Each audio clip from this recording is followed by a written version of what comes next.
प्रधान जी। अरे काहे अर्जुन भैया, का हाल चाल बा हो? सुनत हवा? सुनावा सुनावा। जब से मोदी जी आयल हमने का भेलो? मेहरारू में कितना आजादी दे दिले हमें। अच्छा कि जिये ना देते। अरे वो तो हर सरकार देल, मोदी ना देने ना भैया, जब से राशन कार्ड बन के ना भइल है ना।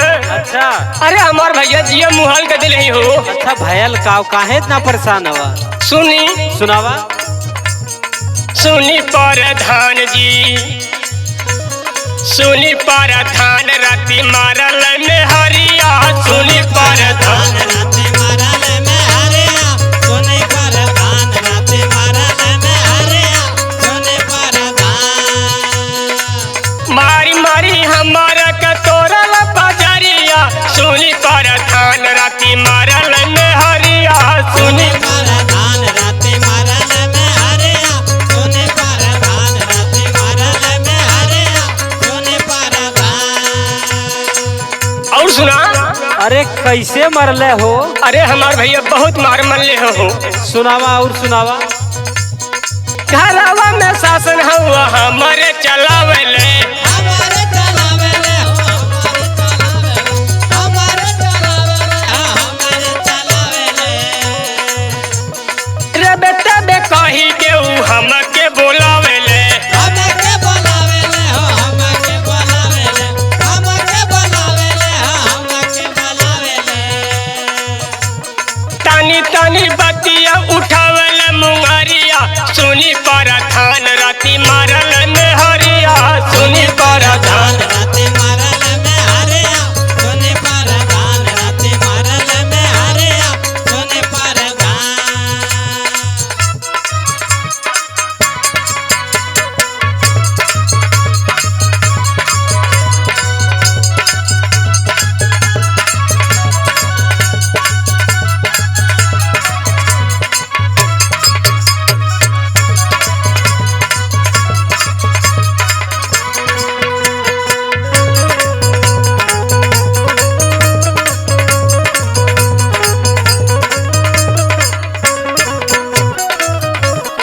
हम ही बनाई खाना या पुना उसोवेले।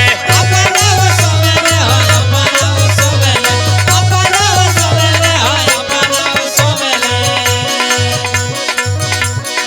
आज तक का बहू न रोटिया उपोवेले। रोटिया वो पोवेले ना। रोटिया वो पोवेले।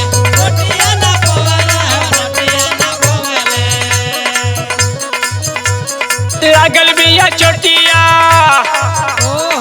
ए प्रधान जी हई देखा हमारा रखिया हो। अरे देखावा हो, देखत है। लागल बिया चोटिया पड़ल बका जरिया। सुनी प्रधान राती मारल में हरिया। सुनी प्रधान राती मारल में हरिया। सुनी प्रधान राती मारल में हरिया। सुनी प्रधान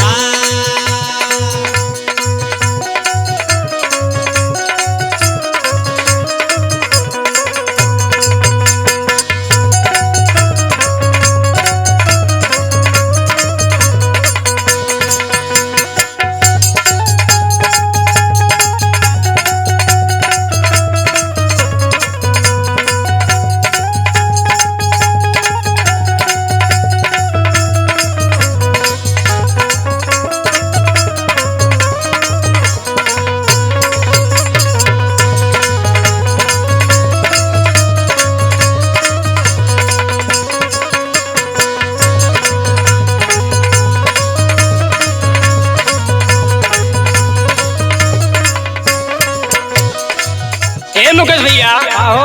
हाई देखा सबसे बड़ी समस्या का हो। का हो? अर्जुन यादव लेता जनावा बचाई। जनावा बचाए हो। जनावा बचाए।